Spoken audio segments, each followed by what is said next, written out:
Bem-vindos a mais um episódio da série de podcasts associados ao evento Ciência e Tecnologia Quântica, o presente e o futuro em suas mãos, que ocorreu entre os dias 25 e 29 de agosto na Universidade Federal de Santa Catarina. Eu sou a Marinês Domingos Cordeiro, professora do Departamento de Física da UFSC, e hoje eu estou aqui com o professor Newton Branco para que a gente entreviste o Valmori Gerber Jr. O Valmori formou-se como bacharel em Física pela Universidade Federal de Santa Catarina em 2006. Ele é também sócio-gerente da empresa Brasil Rádio Consultoria em Radioproteção e Física Médica, atuando como físico em radiodiagnóstico. Ele também é presidente da ACAT e investidor anjo. Por fim, ele também é sócio fundador da Quambi, uma startup de computação quântica. Bem-vindo, Valmori. Muito obrigada por aceitar participar dessa conversa. Professores, sou eu que agradeço e sempre fico muito honrado, né? Eu me sinto muito orgulhoso quando eu volto de alguma forma para a Universidade Federal. E só uma correçãozinha ali, eu sou vice-presidente da ACAT, né? Presidente atualmente hoje é o Diego Ramos, tá? Ah, tá. Desculpa, Diego Ramos, e desculpa, Valmori, por ter Sem problema, sem maneira incorreta.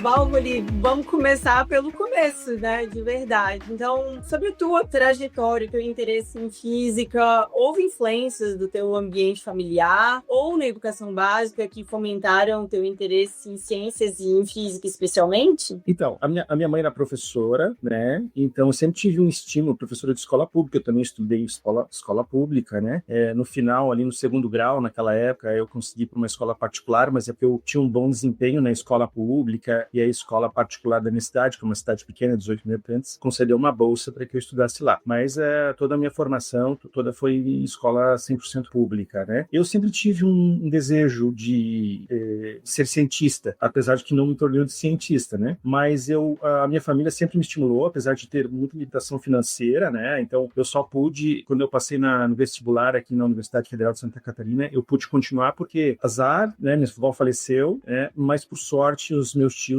decidiram alugar a casa da minha avó para que pudesse me ajudar a manter aqui na universidade. Então, sempre sou muito grato à minha família por ter me ajudado. E aí, só que eu tentei a engenharia mecânica, né? E eu entrei na física como uma segunda opção, mas assim, eu não sabia nem o que era engenharia mecânica e nem o que era física, né? Porque eu era um excelente aluno de física no segundo grau, né? De matemática também. Agora, quando eu dei de cara com a Universidade Federal, com cálculo diferencial, com física matemática, é outro mundo, né? Então, ali eu tive um pouco mais de dificuldade, tanto que eu me arrastei eu não sou um bom exemplo nesse sentido, mas eu me arrastei um pouco na universidade, né? E aí, quando eu entrei na física, de fato, eu vi que, apesar de ser um curso que exige disciplina e estudo, né? Era aquilo que eu queria, né? Então, desde o primeiro semestre, basicamente, eu entendi que era ali que eu queria continuar a minha carreira, né? E não como acadêmico, porque eu sempre tive uma intenção de alguma forma empreender, porque a minha família toda é de empreendedores, né? Então, isso é uma coisa que sempre foi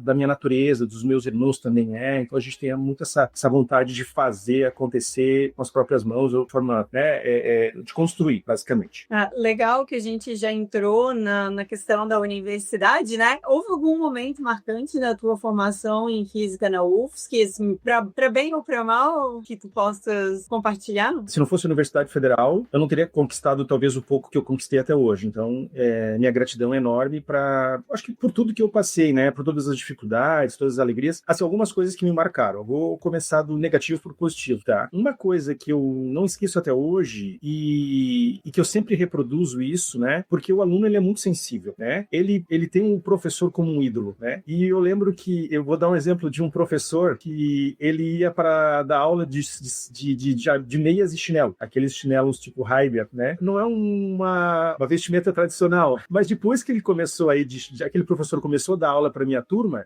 nas semanas seguintes, vários alunos começaram a ir de meia e de chinelo. Então, é um exemplo bobo, mas ele mostra, ele ilustra como o professor, ele é um ídolo do aluno em muitos casos, né? Então, ele tem um papel muito importante. Ele vai, basicamente, esculpir desejos, vontades, percepções de mundo do aluno. Então, ele tem uma responsabilidade muito forte em relação ao que ele faz, ao que ele fala. Então, eu usei esse exemplo porque eu cheguei no último semestre, de fato, numa disciplina disciplina altamente difícil, né? Que era mecânica, estatística, relativística, alguma coisa nesse sentido, né? Daquela época, acho que não tem mais essa disciplina. E aí acho que tinha uns 5 ou 6 alunos na sala, o professor entrou, olhou para todo mundo, foi a primeira vez que a gente teve aula com ele falou assim, vocês estão no último semestre, né?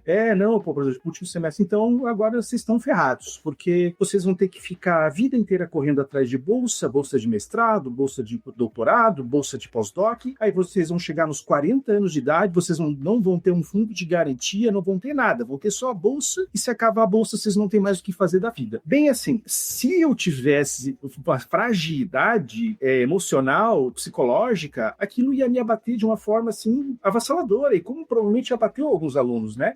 Depois daquele primeiro dia de aula, nunca teve uma aula legal, porque começou errado, né? Eu acho que o professor foi passar um recado, mas talvez o recado da frustração dele. Então, só que eu olhei para ele, eu pensei, cara, que cara sem noção. Ele não entende que isso, com toda a minha ignorância embarcada, né? Ele não entende que a física tem espaço da biologia à economia, tem uma imensidão de oportunidades, que era esse o dever dele naquele momento. O último semestre, ele é definitivo para as escolhas do aluno. Então, e a física hoje, assim, só não tem uma boa colocação em qualquer lugar do mundo quem não quer, quem não tem o mínimo de disciplina, até para aprender uma linguagem de programação, para trabalhar um pouco. Cara, a física te permite isso, né? A gente passa basicamente o curso inteiro resolvendo problemas. E hoje o que a gente mais precisa dentro de qualquer empresa é pessoas boas para resolver problemas. Então tu é forjado em resolver problemas, tá? Então esse foi um ponto que eu considero negativo pela postura do professor, mas que não me abalou naquele momento como aluno, porque eu já tinha uma empresa montada. Então eu montei a minha primeira empresa antes de terminar a faculdade. Porque, ponto positivo, né? Eu consegui uma bolsa lá na metade do curso na engenharia biomédica da Universidade Federal. Como é que eu consegui essa bolsa? Eu fui lá na engenharia biomédica, que ainda era no HU, e eu acompanhei a transição, que foi para aquele prédio de trás lá da engenharia biomédica. Eu fui lá, conversei com os engenheiros do laboratório, do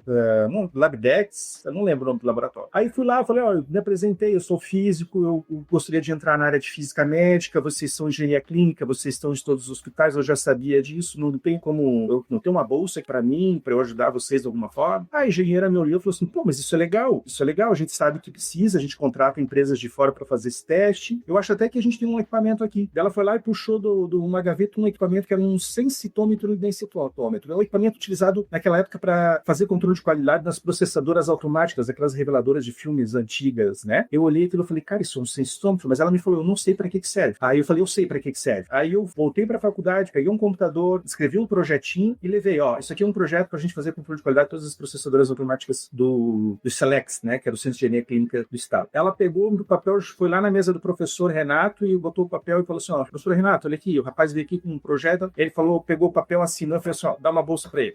E dali começou, né, a minha jornada toda de física médica. Então, quando eu estava no último semestre, eu já tinha uma empresa incubada, né, aqui no Parque Tecnológico, para desenvolver serviço de física médica. Então, eu já sabia muito para onde eu iria. Então, e isso eu consegui conquistar com espaço dentro da engenharia biomédica. Depois a gente comprou todos os analisadores. Eu conheci um amigo que ele ajudou a fundar a empresa porque ele tinha recurso financeiro. Ele era assim, ele tinha uma vontade de empreender, só eu não tinha ideia. Eu tinha vontade de empreender, mas tinha ideia. Ele tinha dinheiro, mas não tinha ideia. Eu tinha ideia, mas não tinha dinheiro. Aí a gente juntou as duas coisas e depois fluiu. Hoje ele está em outra área, está morando no Texas, trabalhando com mercado financeiro, investimentos e tudo mais, seguiu outro rumo, mas foi ali um casamento muito assertivo ali para a gente começar a nossa trajetória. Eu acabei de olhar no CAGR para ver se não fui eu, o professor de estatística. Não foi. Não. Ele era um professor recente na universidade, tá? Eu não lembro o nome dele, mas eu vejo ele de vez em quando passando, eu até cumprimento ele, eu acho que ele não lembra de mim, mas era um professor que tinha 1 ano, 2 que havia entrado na Universidade Federal aqui, tá? Bom, com alívio que eu vi. Eu ia falar assim, Newton, agora te explica. Mas eu acho que tu usava o chinelo com meia, hein, professor? Eu? Não, tô brincando. Não é. Chinelo podia ser, mas com meia... Era o professor Danilo Cândido. Ah, Danilo da Física. Isso. Então, mas o Valmoli, eu notei que você falou de algumas dificuldades, né? Seria bom se você falasse por que o normal de quem acaba bacharelado é seguir o mestrado e o doutorado. Você pensou nisso? Você teve, ou você naturalmente já foi encaminhado para essa área mais profissional e menos acadêmica? Excelente, professor. Naturalmente, a física, ela forma alunos para serem alunos, certo? E isso é um erro, né, professor? Eu acho que o papel do professor é muito importante, dos professores, no caso. Eu acho que eles têm que abrir o leque de possibilidades para os alunos deles, na indústria, no serviço. Eu acho que isso tem que ser colocado em pauta o tempo todo, até mesmo o empreendedorismo. Por que eu fui para física médica? Olha que loucura, né? Como eventos que tratam de assuntos paralelos são fundamentais. Eu fui em uma palestra no segundo semestre com uma professora, que eu não lembro o nome dela, era morena, cabelo cacheado. Ela foi dar uma palestra nesses eventos aleatórios que acontecem na física sobre física médica. Eu nunca tinha ouvido falar em física médica, jamais. E tinha essa palestrinha que durou 45 minutos. Eu peguei e fui lá, vou ver qual é. A partir daquele momento eu decidi, eu vou trabalhar com física médica. Bom, como? Não sei, não faço ideia, não imagino. Mas foi aquela palestra simples, básica, informativa, que despertou interesse nessa área para que eu seguisse nela. Hoje, talvez eu seja a empresa de serviço que mais contrata físicos no Brasil, tá? Então, tu imagina se aquele professor tivesse me decepcionado, imagina se eu não tivesse isso nessa palestra, né? Olha o impacto que isso gera no setor, né?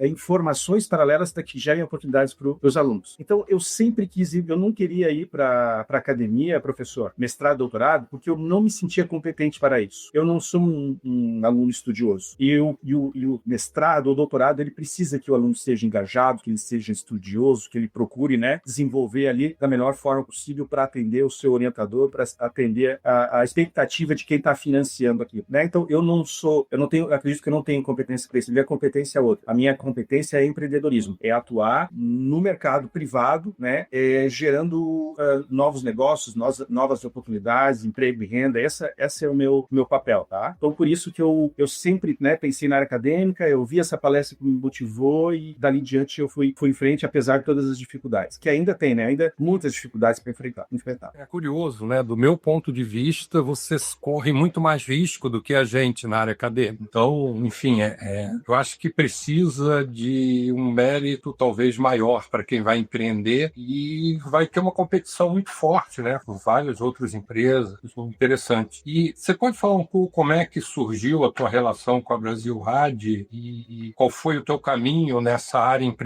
empresarial na física médica? Então, um pouco que eu citei antes, quando eu falei que eu conheci um colega de laboratório, né, onde a gente uniu ali o útil ao agradável, né, quem tinha uma ideia, quem tinha como investir, o pai dele apostou nisso, a gente começou a nossa trajetória. Então, isso foi um financiador, basicamente, desse primeiro projeto, e tinha outro nome, era uma outra empresa, se chamava Rad Control. E tinha se estruturando aqui na cidade uma outra empresa do meu atual sócio, dos meus atuais sócios, que era a Brasil Rad. Eles focados em física médica, já com equipamentos, com médicos sendo sócios, isso dava entradas facilitadas dentro dos hospitais para quem tinha o poder de decisão. E eu era sozinho, eu e meu sócio, a gente não conhecia ninguém, não era do nada, mas a gente estava crescendo mais rápido. Aí essa outra empresa percebeu, me chamaram lá, na ideia talvez até de me contratar, mas eu falei, não, eu não quero ser contratado, se for pra gente fazer alguma coisa, a gente tem que se fundir, né? E foi o que aconteceu. E aí a gente passou transformou a empresa a Brasil Rad só uma empresa de física médica, de serviços de física médica e produtos, representação comercial e tudo mais. E a outra, a gente transformou numa empresa que desenvolvia produtos com potencial inovador, né? A gente desenvolveu um sistema para neural, já desenvolveu um sistema para endopróteses, para próteses para quem usa dentadura, no caso, né? E outras circunstâncias. Mas daí eu engrenei para a Brasil Rad. Hoje a Brasil Rad é uma empresa nacional, né? A gente presta serviço do Brasil inteiro. Os principais players do Brasil, né? Os grupos de laboratório, grupos de grandes hospitais são nossos clientes. A gente tem escritório aqui, tem unidade em Porto Alegre, tem unidade em Curitiba, tem unidade em São Paulo, né? Minas Gerais, tudo isso para a gente atender o Brasilzão todo aí no que diz respeito ao serviço de física médica. E aí a gente foi naturalmente se desenvolver com todos os desafios de todas as empresas, né, professor? Uma concorrência que lá no início era extremamente desleal, a regulamentação permitia que o físico, que o advogado, que o médico, que a faxineira, que qualquer um prestasse esse serviço. Depois as normas foram ficando mais estruturadas e aí a gente estava preparado. Com todas as vezes que as normas ficaram mais rígidas para essa prestação de serviço, a gente sempre estava preparado, né? Agora, tudo tem, né, o pró e o contra. A gente lida com equipamentos de alto valor, esses instrumentos que a gente utiliza para que os físicos saiam na rua, fazer as suas medidas, mais que são 200, 300, 400, 500 mil reais. Semana passada ainda eu recebi o meu presente de Natal, um deles queimou, a gente vai comprar outro. Então, isso sempre vai acontecendo, né? Semana passada trouxeram um Phantom de ressonância magnética, para cá, que é para mediar o custo, chegou aqui todo quebrado, todo rachado no meio, então assim, o empreendedorismo, professor, ele sempre vai ter desafio. Eu tenho amigos que têm empresa que faturam bilhões, eles estão afogados com outros desafios. Eu tenho empresas do nosso nível, estão afogados. Eu tenho empresas de amigos que está crescendo absurdo. Em 4, 5 anos cresceu de faturamento de 10 milhões, foi para 300 milhões. Ele não consegue crescer mais porque ele não consegue contratar gente, não tem gente no mercado para ele contratar. Então, sempre, em qualquer estágio das nossas empresas, dos nossos empreendimentos, a gente vai ter os seus respectivos desafios, né? E que vão causar a mesma dor, né? Indiferente da posição que você está, do tamanho da sua empresa. Eu sempre tenho, né, uma teoria, né? Uma teoria não, uma prática em mente. É sempre a prioridade ao nosso colaborador. A gente sempre faz tudo para dar a melhor qualidade de vida para o nosso colaborador, para que, dessa forma, a gente consiga crescer de uma forma mais orgânica e sustentável, né? Tá? Eu acho que a gente está mais ou menos, pelo menos a minha concepção, que a gente está mais ou menos entrando nessa seara de entender um pouco os desafios, como que as coisas são quando se tenta empreender numa área científica e tecnológica, né? Então, queria perguntar, assim, quais são as principais diferenças entre o ambiente acadêmico e a tua área profissional atual, né? E também, talvez, levando no sentido de, talvez, comparar a dinâmica de pesquisa, né? Existe pesquisa no setor empresarial? Que tipo de treinamento é preciso? O aluno que termina como bacharel em física tem formação suficiente? Quer dizer, ele foi academizado demais ou ele pode desenvolver facilmente habilidades, né? Como que o aluno pode lidar com essas diferenças e essas tensões entre as duas áreas? Então, falando especificamente da área de física médica, né? Eu, particularmente, eu contrato físicos do Brasil inteiro, né? Eu tenho profissionais aqui de São Paulo, do Rio Grande do Sul, Minas Gerais, de Santa Catarina, são só os que se formaram aqui na Universidade Federal mesmo, né? Bacharelado. São excelentes profissionais. Os cursos de física médica, em alguns casos deixam a desejar, tá? Tanto os cursos de física médica, ele não sai nem físico médico, infelizmente, tá? Inclusive, alunos com residência, né? Que saíram da física médica, foram fazer residência, chegam aqui com uma dificuldade significativa. A gente, às vezes, tem que treinar 6 meses esse profissional para ele se enquadrar nos nossos processos, no nosso protocolo. Nós fomos a primeira empresa certificada em toda a América Latina, prestação de serviço física médica, então a gente tem uma régua bem alta, né? Que é o mínimo. A gente se propõe a fazer aquilo que é certo, né? Então,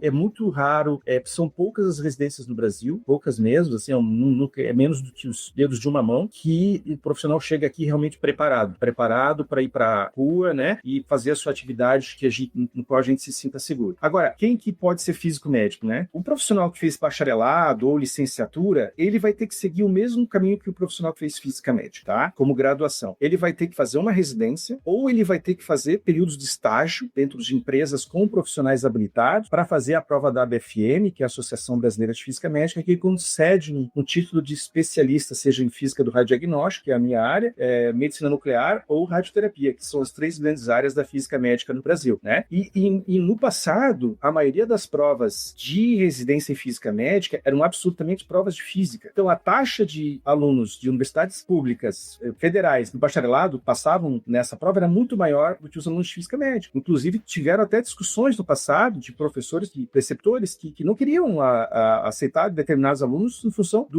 da forma como eles chegavam qualificados, né, para atuar, porque, querendo ou não, no dia a dia, depois que você passa pela residência e tudo mais, conhecimento em física, ele vai minimizando, porque a gente vai fazer protocolos, a gente vai ter ferramentas, a gente vai fazer medidas que não vai ser mais necessário aquele conhecimento profundo em física, né? Estrutura da matéria, a interação da radiação com a matéria, física nuclear e partículas elementares e tudo mais. Isso a gente vai ficando de lado porque a gente tem instrumentação, a gente começa a utilizá-las no nosso dia a dia. Mas a trajetória para qualquer um. Então, o que eu sugiro para o aluno que está fazendo física, seja bacharelado, licenciatura ou radiodiagnóstico? Conhecer essas áreas. Porque, por exemplo, eu fui, naquela época, quando eu estava me formando, não tinha empresa de física médica aqui, não tinha oportunidade de emprego para eu ficar em Florianópolis. Então, naturalmente, eu tive que montar empresa se eu quisesse ficar aqui. Agora tinha as oportunidades dentro da medicina nuclear e da radioterapia, que não eram que normalmente as instituições contratavam, né? Então eu fui no SECOM acompanhar o físico da radioterapia naquela época, né? Primeiro procedimento que ele me levou para acompanhar foi um câncer de próstata, onde a gente fazia bracterapia. Então ele colocava várias agulhas na bolsa escrotal, naquela região do paciente. Ali eu vi que não era isso que eu queria pra minha vida, que não é coisa pra mim. Então, cara, física médica, radioterapia não é o que eu quero pra minha vida. Apesar que hoje o físico tá muito mais numa sala, fazendo planejamento e tudo mais, né? A bracterapia, ela vem perdendo um pouco de espaço no mercado, né? Os equipamentos estão mais modernos e tudo mais. Mas não era aquilo que eu queria. Então,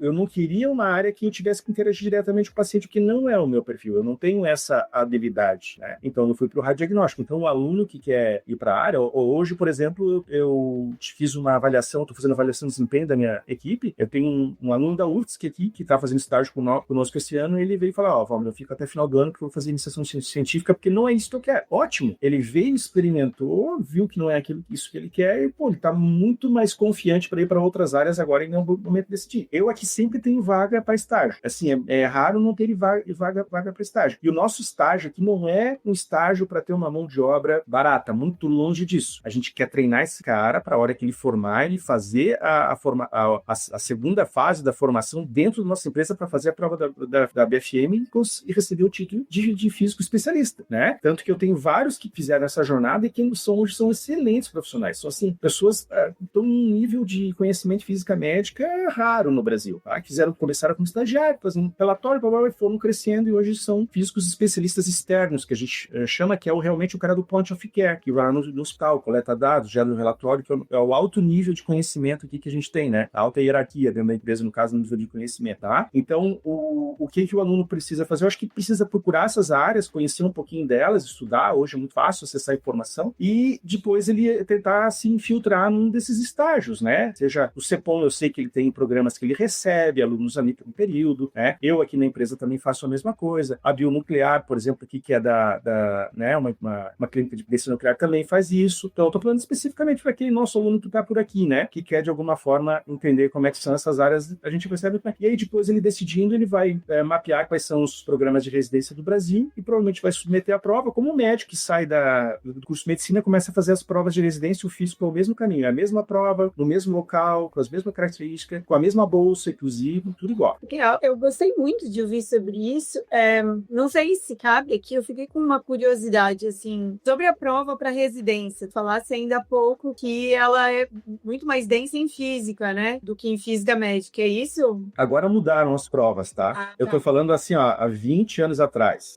20 anos atrás, alguns era prova especificamente de física, certo? Como se fosse uma prova para uma pós-graduação dentro da física. Elas mais ou menos tinham essa linha, tá? Por isso que um físico que é de um bacharelado, de uma USP, de uma UFSC, do UFRJ, ele ia lá e passava, entendeu? Com facilidade. Tem vários amigos que, inclusive, naquela época eu sugeri, né?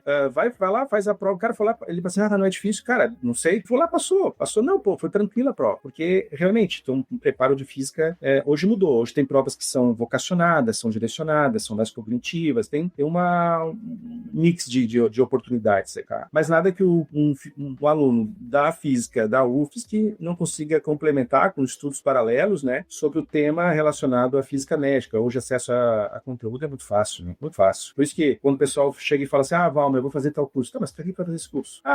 Todo conhecimento é bom. Cara, esse negócio de qualquer conhecimento é bom mudou. Era para a época que não se tinha acesso a conhecimento. Então, naquela época, 20, 30 anos atrás, que a gente não tinha a infinidade de conteúdo que a gente tem disponível hoje, inclusive de graça, de qualidade, era bom fazer qualquer coisa. Hoje não. Hoje foca naquilo que quer e vai para lá, entendeu? E aqui, só para complementar essa parte, como que existe, né, associação entre a pesquisa acadêmica e os desenvolvimentos empresariais, né, na área de física médica? Como que é essa relação? Como que é a conexão entre essas duas coisas? Quer dizer, está quase paralelo, ou a pesquisa acadêmica está fazendo contribuições que são importantes para vocês, que estão levando a novos desenvolvimentos? Eu não tenho fôlego financeiro ainda para ter pesquisa dentro da minha empresa, mas tento toda vez possível, principalmente quando surge algum edital, FINEP, FAPESC, de subvenção econômica que me ajude a financiar. O meu último projeto foi um projeto bem desafiador. A gente não conseguiu concluir porque ele foi bem durante a pandemia, né? A segunda fase dele foi bem quando começou o lockdown, a gente desenvolveu uma técnica de rastrear dano causado por radiação ionizante em procedimentos de radioterapia, em procedimentos de exames de medicina nuclear. Então, a nossa ideia era achar um rastreador, tem base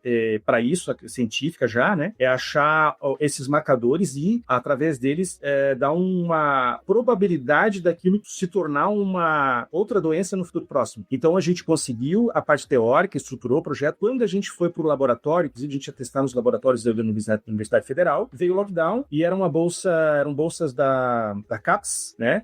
Desculpa, CNPq, e as bolsas continuaram rodando, só que a gente não tinha acesso ao laboratório, e a gente não conseguiu validar a nossa pesquisa em laboratório. Então, eu estou tentando buscar agora, né? Mas são poucos editais que cabe essa pesquisa, uma versão 2, para a gente dar continuidade nesse projeto. A gente já fez esse, a gente já fez um projeto aqui dentro também de desenvolver um sensor de radiação, tá? A gente foi pioneiro em desenvolver um aplicativo para gerenciamento de dose, a gente desenvolveu agora pesquisa interna e desenvolvimento interno. A gente desenvolveu um software para fazer a gestão de toda a parte de controle de qualidade de imagem de hospitais e clínicas, né? Com um sistema web, onde eu posso, inclusive, fazer investigação de dose de forma automatizada, né? Para profissionais que recebem uma dose maior do que permitido, elas têm que fazer uma investigação. A gente criou mecanismos para isso aí. Então, a gente sempre está criando, está no nosso DNA aqui, sabe? A gente não consegue ficar parado, mas sempre é muito árduo, porque a gente, quando tem que investir com recurso próprio, direto, prestação de serviço tem poucas sobras no Brasil. Porque imagina, eu tenho físicos, cada um tem um carro, a gente dá um carro para ele, a gente tem que dar um cartão de crédito para ele, para ir hotel, para alimentação, a gente tem que dar um kit de instrumentação, essa instrumentação tem que ter calibração periódica, né? Então, às vezes vai lá para o cliente, se desloca, 3, 4, 5 horas, chega lá, o equipamento não está apto para fazer o teste, a gente perde um dia de... Então, assim,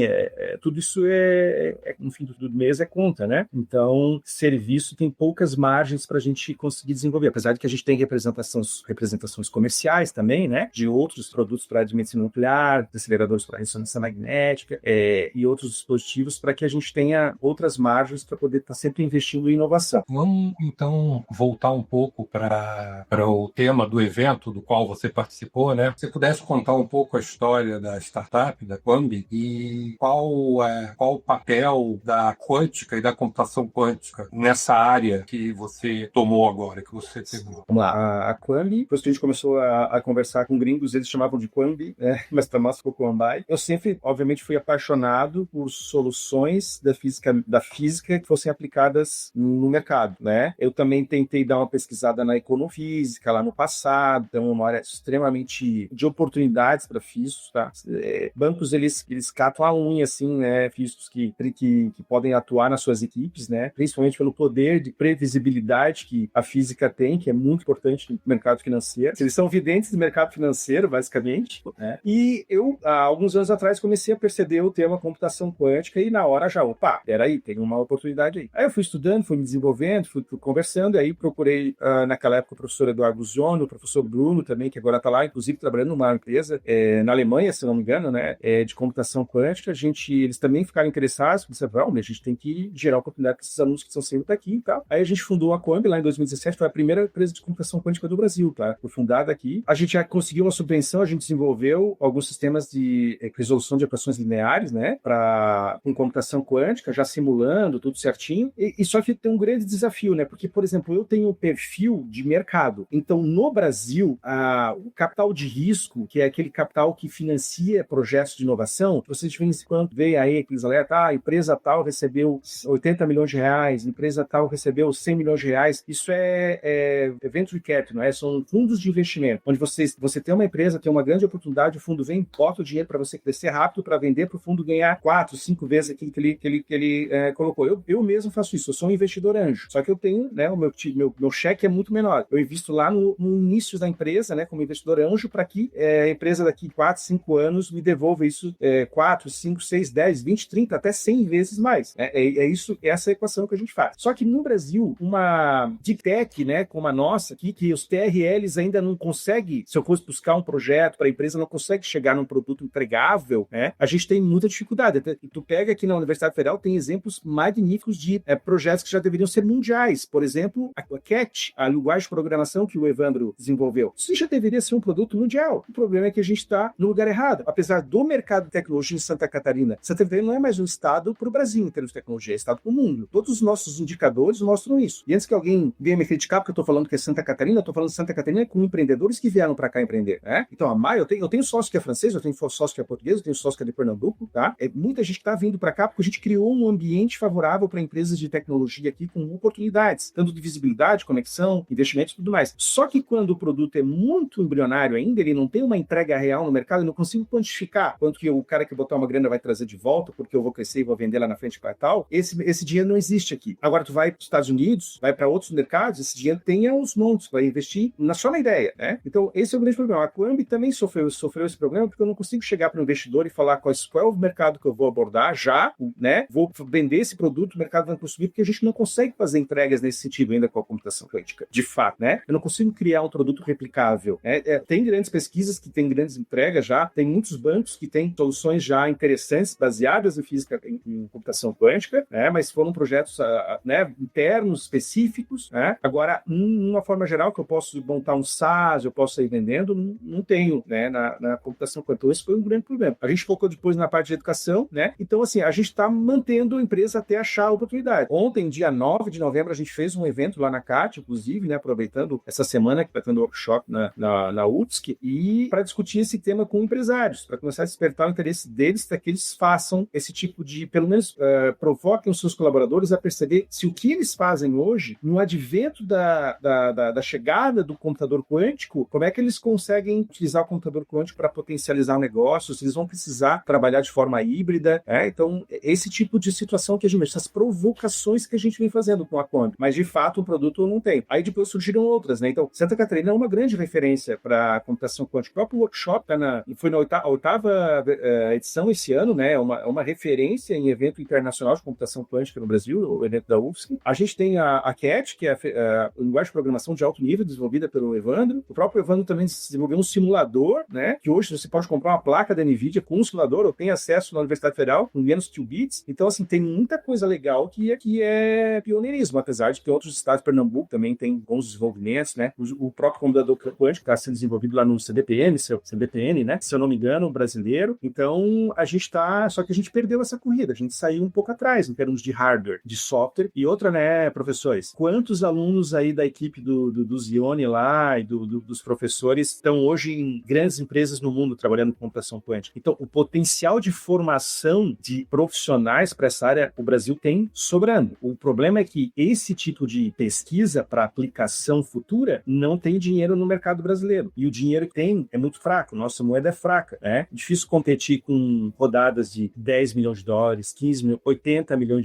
de dólares, como estão acontecendo nas startups de computação quântica fora do Brasil, tá? Então, a Quambi, ela está ativa, a gente está buscando ainda qual vai ser a nossa atividade. A gente não conseguiu encontrar ainda, porque nós estamos focados em desenvolver um produto para o mercado, especificamente para o mercado consumidor, seja ele B2C, né? Vender para a empresa, vender para o consumidor direto. A gente não sabe ainda qual vai ser. A gente tem alguns projetos, né, que estão sendo desenvolvidos. Eu não posso abrir alguns porque estão em desenvolvimento, mas a gente não tem ainda um grande produto para escalar. Legal. É interessante saber de tudo isso. Acho que, como em várias outras áreas, o Brasil produz grandes profissionais que acabam sendo exportados para outros países, né? É como se tivesse um bueiro escoando os nossos cérebros, assim, para... É complicado, né? A gente sofreu isso com a própria Quambi. Outra coisa muito interessante, a própria universidade, uma outra referência, né? A criptografia pós-quântica, que tem lá com o professor...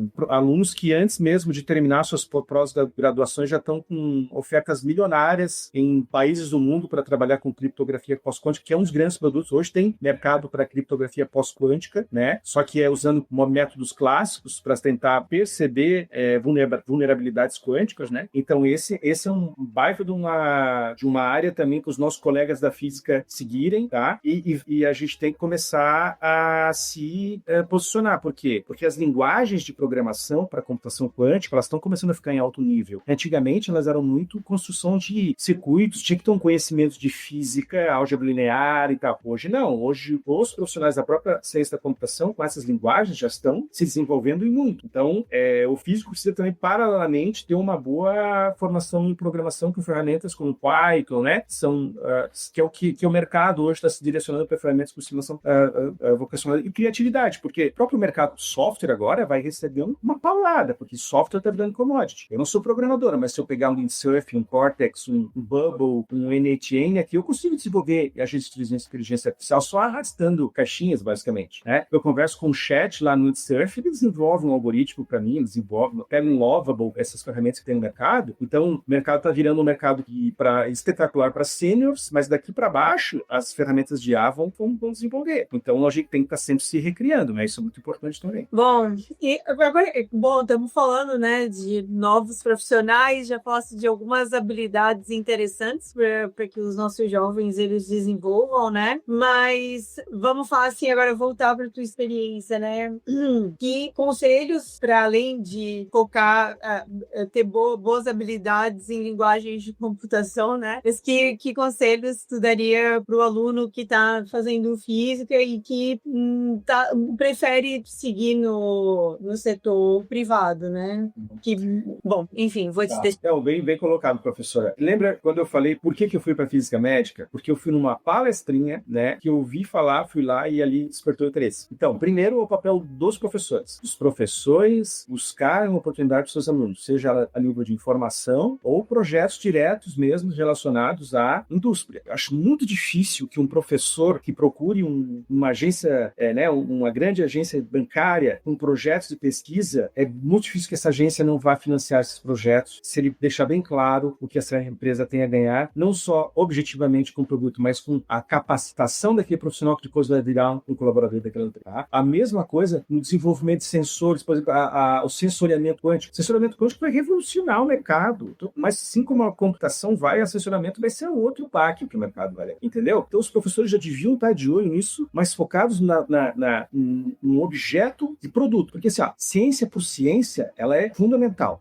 Ela é maravilhosa. É ali que a gente descobre a natureza das coisas. Só que no Brasil a gente não tem como se dar o luxo de só fazer ciência por ciência. A gente não tem dinheiro para isso, infelizmente, né? A gente deveria ter. Deixa isso, talvez, para os países que são mais desenvolvidos, que têm fontes de financiamento, né, que conseguiram criar seus grandes mecanismos de financiamento para pesquisa. Vamos tentar focar em pesquisa que gerem produtos diretamente relacionados com o mercado. Por quê? Porque esse aluno ele vai sair com uma visão estratégica, ele vai criar empresas milionárias, empresas bilionárias que vão gerar impostos, que ele vai ter a percepção, ele vai devolver isso para a universidade, ele vai utilizar a lei do bem, ele vai utilizar a lei da informática, entendeu? A gente tem dificuldade de trazer, eu tenho dificuldade de voltar para a Universidade Federal e fazer, e devolver o que eu consumi lá. E eu vejo que isso, até pela CAT, que é a Associação Catarinense de Tecnologia, a gente tem desejo, a vontade de fazer acontecer. A gente tem um projeto pronto dentro da Universidade Federal, que é o ACAT Academy. Está se arrastando, porque a burocracia não... A gente tem até patrocinador para ele, que é um ambiente onde a gente vai pegar os alunos de graduação e tentar direcionar eles para um ambiente empreendedora. O que a gente vai ganhar com isso como associação? Nada, a gente vai pagar essa conta. Mas a sociedade vai ganhar muito com isso. Então, acho que os professores precisam perceber essas oportunidades, trazê-las para dentro de casa, que ele também é responsável para onde esse aluno vai depois. Ele tem que se responsabilizar por isso, não só para a academia. A gente sabe que a academia não dá mais conta no Brasil, né? Não tem como viver nesse amor todo aí, não vai. A gente tem que ter,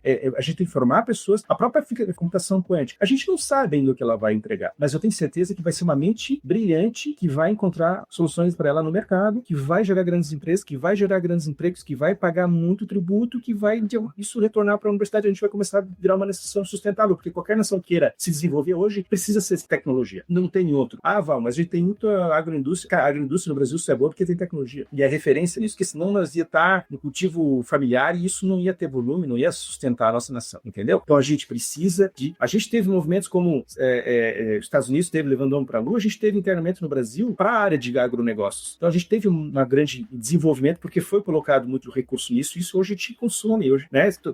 Fez com que o Brasil se transformasse como uma referência. Então, professor, agora, o aluno também precisa começar a olhar um pouco para fora da universidade também, começar a perceber oportunidades, não só na academia, mas no mercado. Então, os dois têm que começar a trabalhar essa percepção de não ficar olhando só para dentro da universidade, de olhar para o mercado. Por que a engenharia cria tantos empreendedores? Porque muitos professores têm projetos com diversas empresas, com Petrobras, com empresas de fármaco, com empresas de próteses médicas, tem uma infinidade lá de projetos dentro dessas multinacionais, ou dessas nacionais que são multinacionais, que geram. Tu vê a própria WEG, que é uma potência catarinense, nos últimos 10 anos ela dobrou, nos últimos, agora são acho que mais 7, 8 anos, ela dobrou o faturamento dela só porque ela investiu em inovação. Então ela passou de um faturamento de 12 bi para 24 bi nos últimos 5 anos, porque ela investiu em inovação, novos produtos para ganhar mercado, né? Então, acho que o papel do professor é começar a abrir um pouco para fora, direcionar suas pesquisas, seus mestrados,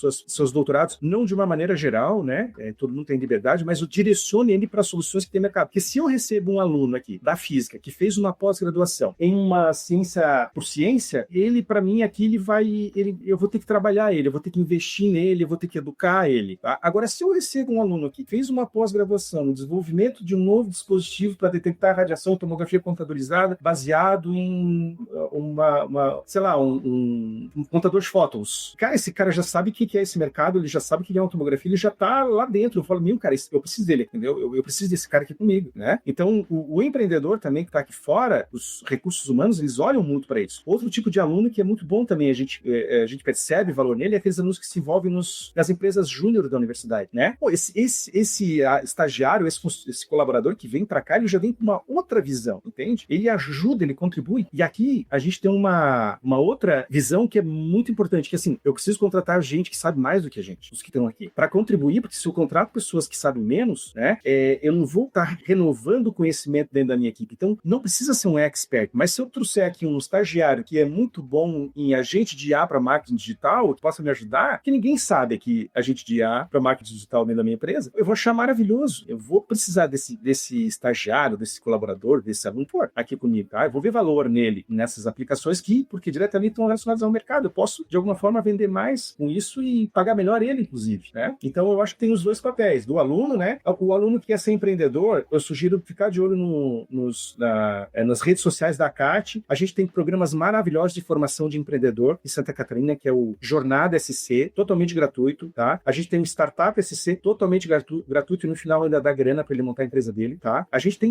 o BRDLX, a gente tem um monte de programa, né? Ano que vem a gente está finalizando o ano, lá para fevereiro, março, começa a abrir as inscrições para esses projetos, que são projetos que qualificam empreendedores. Você pega aqui a Asas, que é uma empresa que recebeu 900 milhões de reais de investimento esse ano, de fundo de investimento. Galera aqui foi para o Jornada, que foi para o Startup SC. O pessoal da Prevision, que vendeu a empresa lá, 80, 90 milhões recentemente, estava lá, entendeu? Eles não eram empreendedores, mas a gente ajudou a criar essa mentalidade, ajudar eles a perceber a oportunidade e trazer o conhecimento da universidade, né, para a aplicação prática, gerando novas oportunidades. Então, essa cadeia tem que girar, né? Eu acho que a próprio posicionamento de Santa Catarina para o mundo em relação ao setor tecnologia, ele é porque professor Temer, professor Schneider, lá no passado, começaram a pegar os seus alunos de pós-graduação e falar, cara, vamos buscar bolsa para desenvolver produto no mercado. Conseguiram criar a primeira incubadora de tecnologia do Brasil, que é aqui em Florianópolis, que é o Celta, né? Então, esse movimento pequeno que fizeram lá atrás, virou uma reação em cadeia e posicionou Santa Catarina. Hoje, nossos números do setor de tecnologia se comparam com Israel. Israel tem 9 mil empresas de tecnologia. Santa Catarina tem 29 mil. 15% das empresas de tecnologia do Brasil estão aqui. Nós somos 1% do território e 3% da população, entende? Então dá para fazer, né? Muito boas dicas. Eu acho que tudo que a gente conversou agora tem muita novidade, né? Tanto para os nossos alunos da UFSC, como, porventura, alunos de outras universidades que estejam nos ouvindo, né? Vamos ali, para terminar, a gente queria saber, tem alguma leitura que tu gostarias de recomendar, que possa ajudar os alunos a pensar na área de física médica, ou mesmo na área de computação quântica, outras áreas de grande interesse do setor privado? Assim, bibliografias específicas, eu diria assim que para física, voltado para física médica, assim, para entender, começar a perceber quais são os equipamentos, o que eles fazem, como eles funcionam, os livros do Buchong, tá? Leitura para a parte de tecnologia seria o Dilema da Inovação, do Clayton, alguma coisa, eu não lembro o nome dele. Tem o do Eric Reis, que é Startup Enxuta, né? Um livro que eu gosto muito para o pessoal da inteligência artificial, né? Que é um livro provocador, que é do Roger Penrose, o Sombras da Mente, que é Sombras da Mente, né? Se eu não me engano, tá? De física médica, assim, mais específico, aí não me recordo, sabe? Hoje é difícil eu pegar um livro técnico, né? Claro, difícil para a parte de computação quântica, são os que tradicionais utilizados até na própria universidade. O livro do Heisenberg, né? Mas aí você tem que ter uma base matemática, um conhecimento um pouco mais profundo para entender. Para aquele que é ignorante no assunto, tem aquele que é o Alice no País dos Elétrons, alguma coisa assim, na computação quântica, se não me engano, que ele é bem lúdico, assim, né? Começa a dar uma ilustração sobre a física quântica, a mecânica quântica. Eu acho que ali... Não lembro agora. Né? Isso. Alice não fez isso do Quantum, isso aí, tá? Mas é basicamente isso aí que eu recomendaria nesse momento que me veio à cabeça, sabe? Valmoli, se você pudesse escrever aqui no bate-papo esses livros, que depois a gente poderia botar na descrição. A ideia é esse podcast ir para o Spotify, e aí a gente poderia deixar essa informação lá. Bom, Valmoli, foi bastante interessante, né? Você falou de áreas de atuação que abrem bastante a possibilidade, né, dos alunos que saem da UFSC atuarem, e que não é o nosso dia a dia, sinceramente. Você falou aí várias possibilidades que, na minha época, elas não existiam, ou pelo menos a gente não era educado para percebê-las, né? Mas é bastante interessante, e isso pode ser que fale bem fundo a vários nossos alunos, né, aqui no meio da graduação. Eu vou aproveitar para dizer que eu me senti desafiada como professora para repensar algumas coisas. Tem algumas disciplinas que a gente colocou que tem a ver com a introdução do curso, que tem perspectivas profissionais, e isso acabou de me desafiar como professora a pensar nessas possibilidades com mais carinho, né? Parece que na academia, a gente tem um hábito que eu acho que é uma inércia, na realidade, né? De se fechar, mas até para os próprios projetos de vocês de pós-graduação, né? Vai facilitar muito, inclusive, a vida do professor se ele começa a olhar para a indústria, para serviço, porque vai diversificar, inclusive, as fontes de financiamento para os projetos, né? Não vai ficar dependendo só CNPq, não. Você vai poder buscar FINEP, você vai poder buscar financiamentos de renúncia fiscal das próprias empresas, lei do bem, lei da informática. Então, uma infinidade de possibilidades de dinheiro que sobra nesse mercado, porque a gente tem dificuldade de relacionar a academia com a indústria, né? Então, tem vários professores que fazem muito bem isso, inclusive dentro da Universidade Federal, tá? E que os alunos hoje, tem vários alunos que passaram por esses projetos de pesquisa, que hoje tem empresas que são líderes de mercado, né? E que se o professor tivesse focado aquele aluno numa percepção muito mais acadêmica, ele estaria com uma outra bolsa de doutorado, mas não estaria entendeu? Não estaria gerando emprego que ele está fazendo hoje, gerando conhecimento e tudo mais. Então, é importante que o professor ajude o aluno nesse sentido, porque o professor, ele é, num determinado período da vida do aluno, o ídolo dele, né? Uma pessoa que ele se espelha, que ele quer ser igual, que ele quer ser tão bom quanto, né? É verdade. Valmoli, muito obrigada. Foi um grande prazer te ter aqui. Quantas ideias ótimas. Que prazer te conhecer. Eu que agradeço, professora. Professor também, muito orgulhoso de estar de volta aqui. Quando precisarem, me chamem, vou estar à disposição, tá? O meu sonho é fazer algum projeto direto com a universidade, tá? De puxar esses alunos de física para projetos, para a área de desenvolvimento de serviços e produtos mesmo, tá? Um dia talvez eu consiga chegar lá. Tomara. Tudo bem. Se a gente puder ajudar. Muito obrigado.